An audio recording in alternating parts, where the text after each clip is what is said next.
pendengar, selamat datang di podcast Suara Perubahan, ruang di mana kita berbagi cerita, ide, dan semangat untuk membangun Indonesia yang lebih baik. Hari ini kita akan ngobrol tentang suatu hal yang sederhana, tapi dampaknya sangat luar biasa. Terus melaju berarti kita tidak terpaku pada pencapaian hari ini. Kita terus mencari cara, berinovasi, dan melangkah lebih lanjut. Meski jalan yang kita tempuh penuh tikungan, melaju itu artinya menembus batas, memecah kebuntuan, dan berani keluar dari zona nyaman. Tunggu orang lain bergerak dulu. Kemajuan bangsa ini lahir dari langkah-langkah sederhana yang dilakukan bersama. Dari nelayan di laut, petani di sawah, guru di kelas, hingga anak-anak muda yang menciptakan teknologi baru. Semuanya punya peran. Tantangan bicara soal hambatan, mental cepat menyerah, kebiasaan menunggu bantuan, kurangnya kerjasama lintas daerah dan sektor. Kita perlu mengubah pola pikiran dari menunggu perubahan menjadi perubahan, karena kemajuan tidak datang dari satu orang atau satu kelompok saja, tapi dari gotong royong, nilai yang menjadi DNA bangsa kita. Tantangan bicara soal hambatan, mental cepat menyerah, kebiasaan menunggu bantuan, kurangnya kerjasama lintas daerah dan sektor. Kita perlu mengubah pola pikiran dari menunggu perubahan menjadi perubahan, karena kemajuan tidak datang dari satu orang atau satu kelompok saja, tapi dari gotong royong, nilai yang menjadi DNA bangsa kita. 5 langkah sederhana yang bisa kalian lakukan adalah: 1. Dukung produk dan UMKM lokal. 2. Kurangi sampah dan jaga lingkungan. Ketiga, gunakan teknologi untuk hal positif. Keempat, aktif berbagai ilmu dan pengalaman. Kelima, tetap belajar dan berkembang apapun usia kita. Jangan remehkan langkah kecil, seperti tetes-tetes air yang lama. Langkah kecil yang konsisten akan mengubah wajah bangsa ini. Indonesia punya lebih dari 17.000 pulau. Kita punya lebih dari 1.300 suku dan bangsa, 700 lebih bahasa daerah, kekayaan alam dari tambang sampai hujan-hujan tropis, dan potensi laut yang tidak ada habisnya. Di atas kertas, kita seperti tim sepak bola yang semua pemainnya bintang dunia. Tapi, kemenangan hanya datang jika semua pemain itu bekerja sama. Populasi di Indonesia bisa mencapai 280 juta jiwa, terbesar keempat di dunia. Ekonomi digital di Indonesia adalah yang terbesar di Asia Tenggara, diprediksi mencapai Populasi di Indonesia bisa mencapai 280 juta jiwa, terbesar keempat di dunia. Ekonomi digital Indonesia adalah yang terbesar di Asia Tenggara, diprediksi mencapai $130 miliar pada 2025. Namun, kesenjangan sosial, ketimpangan pendidikan, dan tentang lingkungan masih nyata. Jadi, terus melaju artinya apa? Artinya, kita tidak boleh puas dengan capaian yang ada. Kita harus mempercepat langkah, memanfaatkan potensi, dan mengatasi hambatan bersama-sama. Bayangkan masa depan Indonesia 10-20 tahun ke depan. Indonesia dengan transformasi. Bayangkan 10-20 tahun ke depan, Indonesia dengan transportasi publik yang modern, pendidikan merata hingga pelosok, energi bersih yang melimpah, UMKM yang mendunia, dan anak-anak yang percaya diri bersaing di panggung internasional. Semua itu bukan mimpi jika kita terus melaju mulai dari sekarang. Generasi maju bukan sekedar generasi yang pintar secara akademis. Generasi maju adalah mereka yang memiliki kompetensi, menguasai ilmu, keterampilan, dan teknologi, karakter, jujur, disiplin, tangguh, dan peduli. Kolaborasi, mampu bekerja sama, budaya, potensi, dan daerah. Generasi maju tahu bahwa kemajuan bangsa tidak datang dari kerja satu orang, tapi kerja bersama. Mereka tidak hanya memikirkan masa kini, tapi juga masa depan anak cucu. Fakta. Bonus demografi. 70% penduduk Indonesia berada di usia produktif pada 2030. Persiapan global makin ketat. Teknologi, ekonomi, dan inovasi bergerak cepat. Ancamannya, pengangguran jika SDM tidak siap, dampak perubahan iklim, dan disrupi oleh industri. Bonus demografi ini ibarat pedang bermata dua. Jika generasi mudanya berkualitas, ini akan jadi kekuatan. Tapi, jika tidak, ini bisa jadi beban. Itulah kenapa membentuk generasi maju adalah misi yang tidak bisa ditunda. Kita harus mempersiapkan diri sekarang, bukan nanti. Kisah inovator muda.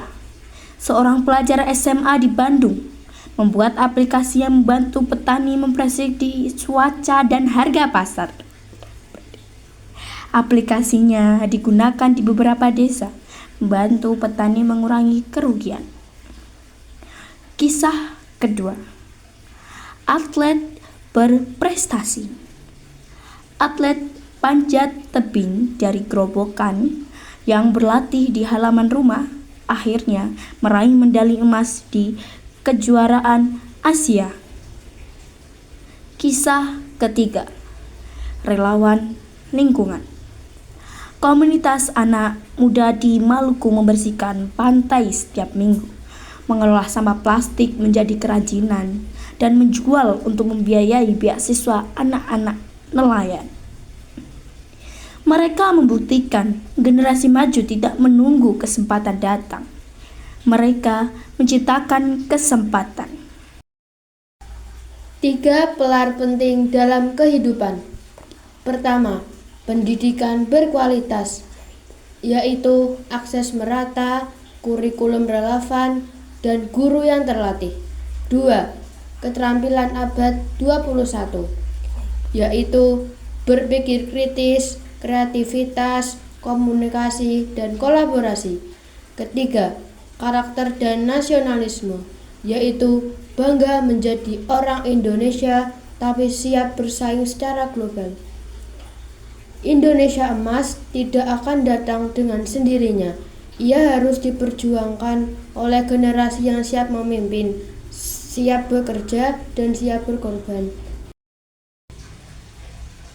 Apa arti dari Indonesia terus maju sebenarnya? Indonesia terus maju berarti bangsa kita tidak berhenti pada pencapaian saat ini. Kita terus bergerak, beradaptasi, berinovasi, dan memperbaiki diri agar mampu bersaing di dunia yang cepat berubah. Mengapa kita harus terus maju? Karena dunia tidak menunggu. Kalau kita diam, kita tertinggal. Kemudian teknologi, ekonomi, dan tantangan global menuntut kita untuk selalu meningkatkan kemampuan, kualitas hidup, dan daya saing. Apa saja kekuatan utama yang dimiliki Indonesia? 1. Sumber daya alam yang melimpah. Bonus demografi, mayoritas penduduk usia produktif. Ketiga, keragaman budaya yang memperkaya identitas bangsa. Bisa beri contoh kisah nyata dari semangat terus maju? tertentu. Misalnya, seorang pengusaha keripik di Malang yang belajar pemasaran online dan kini menjual produknya hingga ke luar negeri. Atau Ibu Siti, guru di pedalaman Kalimantan, yang mengajar dengan naik perahu demi memastikan anak-anaknya tetap belajar. Apa tantangan terbesar yang menghambat kemajuan Indonesia? Kesenjangan pembangunan antara kota dan desa. Kualitas pendidikan yang belum merata, masalah lingkungan, dan mentalitas sebagian orang yang lebih suka menunggu bantuan daripada bergerak sendiri. Apa peran anak muda dalam membuat Indonesia terus maju? Yaitu anak muda bisa menjadi motor perubahan dengan terus belajar, berinovasi, menggunakan teknologi untuk hal yang positif, menciptakan lapangan kerja, dan menjaga nilai-nilai persatuan serta toleransi. Apa yang bisa dilakukan setiap orang untuk ikut memajukan Indonesia? Mulai dari hal kecil, mendukung produk lokal, menjaga lingkungan, meningkatkan keterampilan, membantu sesama, dan menyebarkan semangat positif di lingkungan sekitar. Bagaimana menjaga semangat terus maju di tengah tantangan? Fokus pada solusi, bukan masalah. Belajar dari kegagalan, mencari inspirasi dari orang-orang yang sukses berjuang, dan bekerja sama dengan orang lain agar langkah kita lebih kuat. Mengapa penting bagi Indonesia untuk terus melaju? Karena dunia berkembang sangat cepat. Kita tidak bisa berhenti, kita akan tertinggal oleh negara lain. Apa saja modal utama yang bisa dimiliki Indonesia untuk maju? Sumber daya alam yang melimpah, bonus, demografi, dan keberagaman budaya yang kaya. Apa yang dimaksud dengan bonus demografi? Kondisi di mana sebagian besar penduduk berada pada usia produktif sehingga memiliki potensi besar untuk mendorong pertumbuhan ekonomi. Bagaimana peran inovasi dalam memajukan Indonesia? Inovasi membantu menciptakan solusi baru, meningkatkan efisiensi, dan membuka peluang kerja yang lebih luas. Sebutkan contoh nyata orang yang melaju tanpa menunggu keadaan yang sempurna. Seorang pengusaha keripik di Malang yang belajar pemasaran online dan berhasil. Indonesia dalam lintasan waktu. Dari kerajaan Sriwijaya dan Majapahit yang menguasai jalur perdagangan dunia, hingga masa kolonial yang menguji ketangguhan bangsa. Perjuangan kemerdekaan yang dipelopori oleh tokoh-tokoh dari berbagai daerah. Bagaimana nilai gotong royong dan musyawarah lahir dari sejarah panjang pertemuan budaya. Contoh, filosofi Bhinneka Tunggal Ika yang sudah ada bahkan sebelum kemerdekaan. Kalau nenek moyang kita bisa bersatu dari puluhan kerajaan berbeda, apakah kita generasi modern? Tidak bisa melakukan hal yang sama untuk menghadapi tantangan global. Warisan alam yang tak tertandingi. Indonesia sebagai negara kepulauan terbesar di dunia dengan lebih dari 17.000 pulau. Keanekaragaman hayati dari terumbu karang raja,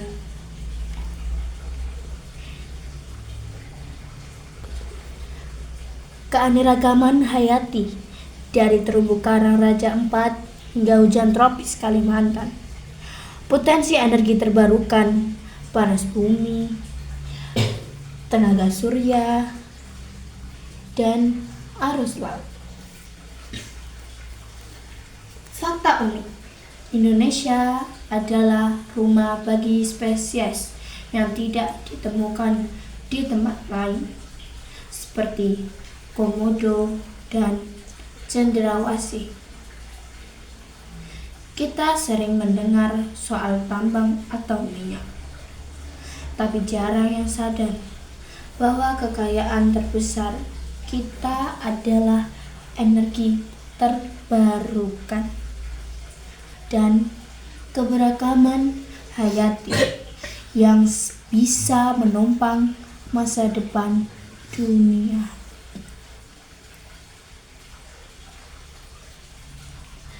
Budaya yang menghidupkan. Tradisi sebagai fondasi kreatif. Batik, tenun, wayang, musik daerah. Gelombang kreatif ekonomi, desainer, pembuat film, seniman kuliner yang membangunkan tradisi dan teknologi. Contoh inspiratif, Pengrajin tenun di NTT yang menjual produknya ke Eropa lewat platform digital. Pentingnya bahasa daerah sebagai penyimpan nilai-nilai lokal. Budaya itu seperti akar pohon, makin dalam akarnya, makin kokoh dia berdiri menahan badai.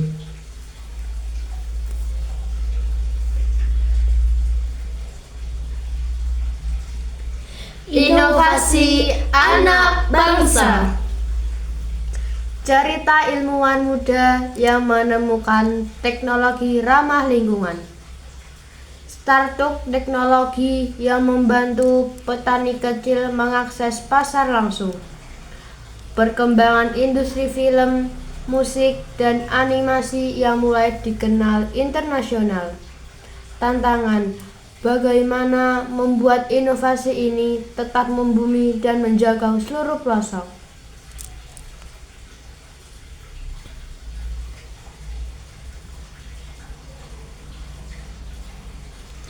Tantangan masa depan. krisis iklim dan ancaman terhadap pulau-pulau, urbanisasi dan kesenjangan infrastruktur, persaingan global di era kecerdasan bantuan, perlu literasi digital untuk semua kalangan.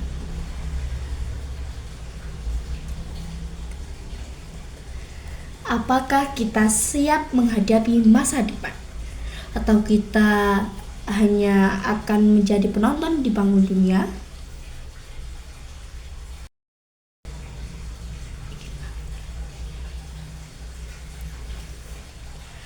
Kehidupan di pasar pagi. Cerita nyata dari pasar tradisional di Makassar.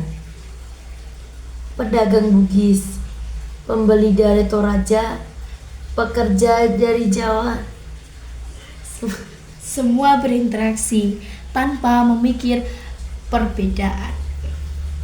Filosofi pasar.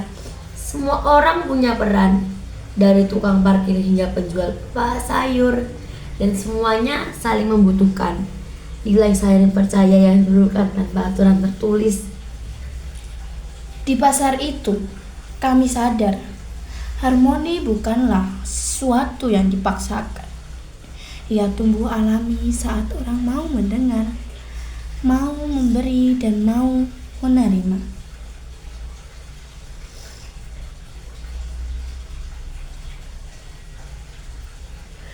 Dari perahu nelayan sampai jalur kereta. Perjalanan menyusuri pantai di Maluku dan bertemu nelayan yang membagi hasil tangkapannya untuk tetangga meski sedang sulit. Konsep hasil laut di Maluku.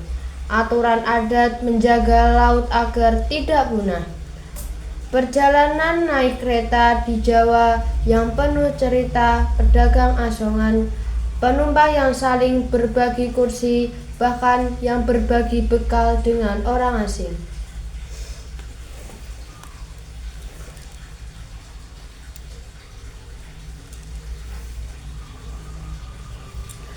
Musik, jalanan, dan cerita kota. Kisah pengamen di Yogyakarta yang menyanyikan lagu daerah dari berbagai provinsi. Wow sekali bukan?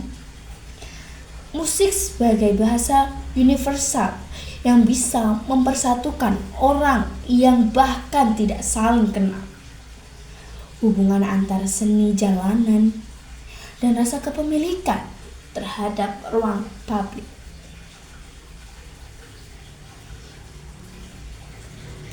Sekolah di ujung negeri. Cerita guru muda di pedalaman Papua yang mengajarkan anak-anak di bawah pohon karena belum ada bangunan sekolah. Bagaimana anak-anak tetap datang setiap pagi dengan penuh semangat.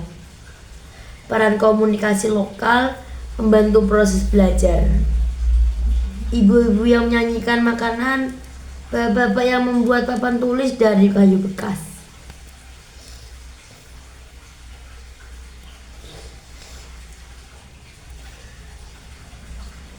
Filosofi dari dapur Indonesia. Ragam kuliner dari Sabang sampai Merauke sebagai simbol persatuan rasa. Contohnya, rendang yang jadi filosofinya sabar dan gotong royong karena proses masaknya lama dan perlu kerja sama. Cerita seorang chef muda yang memadukan masakan Manado dan Aceh untuk berkompetensi internasional.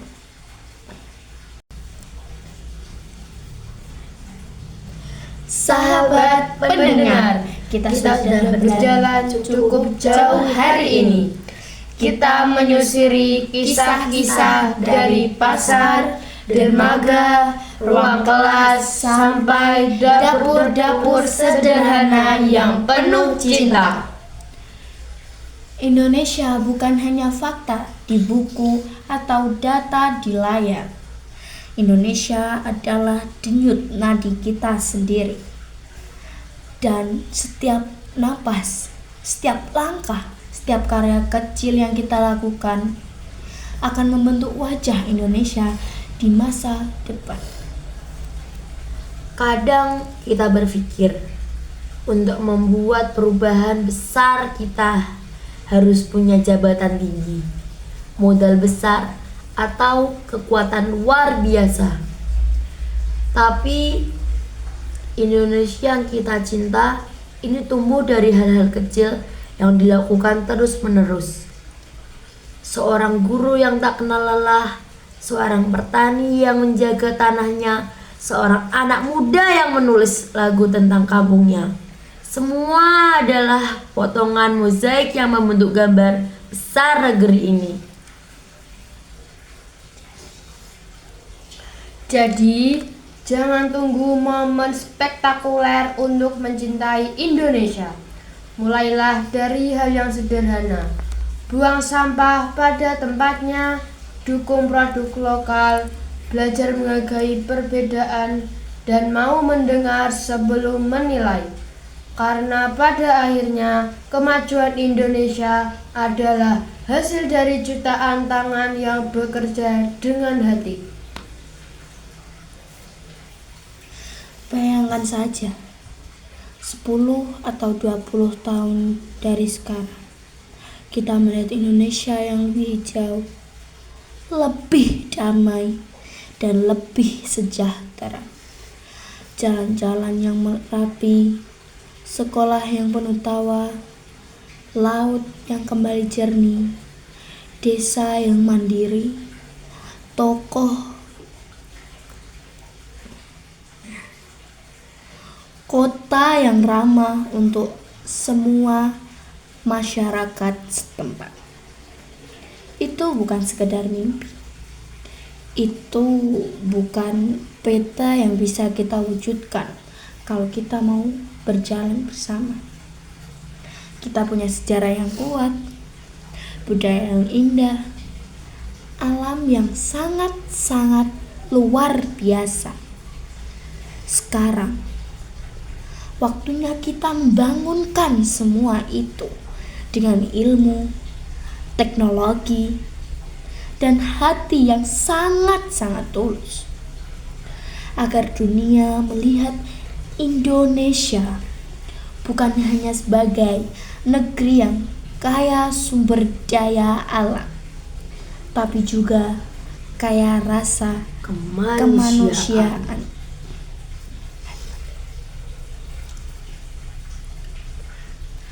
Terima kasih sudah menemani saya dalam perjalanan suara ini. Mari kita terus menjaga harmoni, merawat akar, dan membangun sayap. Karena Indonesia bukan hanya tempat kita tinggal. Indonesia adalah kita. Saya Zahra, Saya Aura, Dan saya Sakifah pamit. Sampai jumpa di episode berikutnya. Dan tetaplah mencintai negeri ini dengan sepenuh hati.